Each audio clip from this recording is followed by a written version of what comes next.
Something I wish I had was this immutable charisma that I see in some people. And I think it might have to do with my insecurity that makes it so that I don't follow through with the same kind of behaviors that make a lot of people really magnetic. But I get this feeling when I watch folks like Internet Shaquille or Cora Midas or John Green. The sense of centeredness, right? Self-centeredness, but not in that they are selfish, but they are somehow stable in themselves.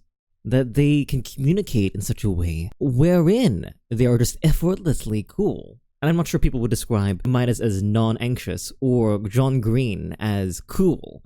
But there's definitely this kind of substance that I envy. I was watching a video about authenticity and inauthenticity and how to tell the difference between a person who isn't.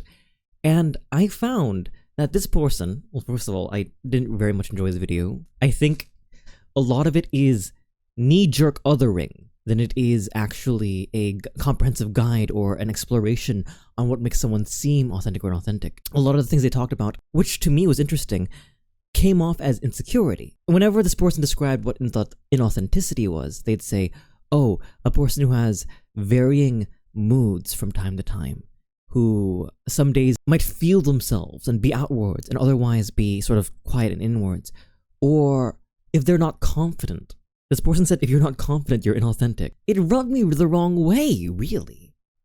Because I obsess over how people think about me, feel about me. Because I don't want them to be misled by any mistake that I do. But perhaps that makes me come off as inauthentic because I'm thinking about you. I have to think that the people who are able to effortlessly magnetize people the way that the people I've aforementioned have is that you don't have a great deal of affect on them.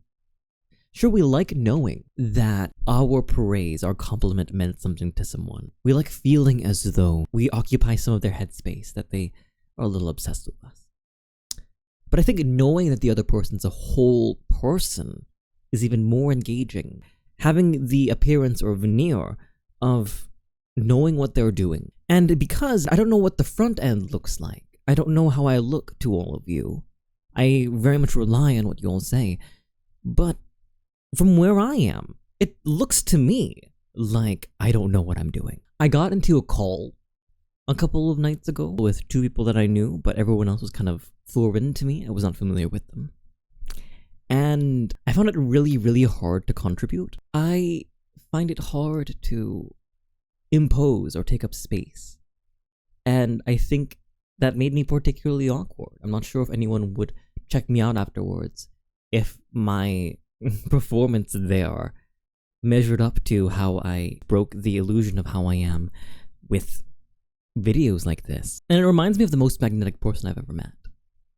I was in a chemistry class, right? I usually take a seat by myself or with maybe one or two people that I recognize by face. In the banister and the balcony of the lecture hall, I was trying to find a seat, and walking towards my friend, I saw they were with a couple of their other friends, so I thought maybe this isn't time for me to go over there and say hello to everyone. But then this person looks at me, not my friend, this other person in the group looks at me and goes, "Hey, come on in, we don't bite."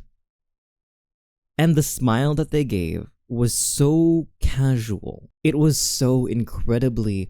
I'm trying to figure out what it was, if only to emulate it, if only because I want to be that kind of magnetic. Maybe that makes me inauthentic, who knows. The dislike of oneself, the want to be somebody else, that might be what's holding me back.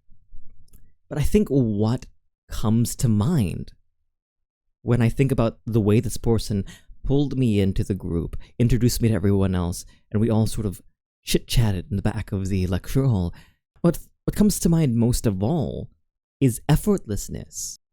I've spoken in the past on stream and on videos about Platonic ideals, and I've never really spoken to them, but Plato believed that there was a space above reality, that there was a true reality which had the most perfect depictions of beauty and disgust and anger and glory. And these ideals existed beyond this universe, and this universe is only a pale imitation of what true beauty is, what true majesty is.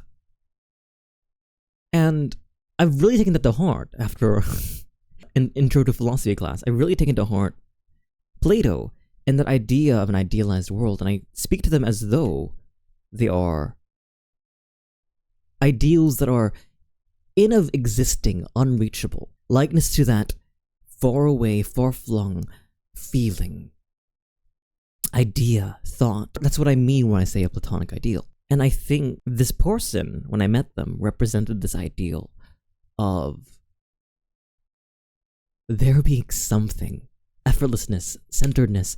They were something that I was not, in that they didn't care. And I wonder if not caring is the solution. And if I could bring myself to not care. If that's even possible for someone like me, the anxious little bean that I am. Ding ding ding, 10 minutes.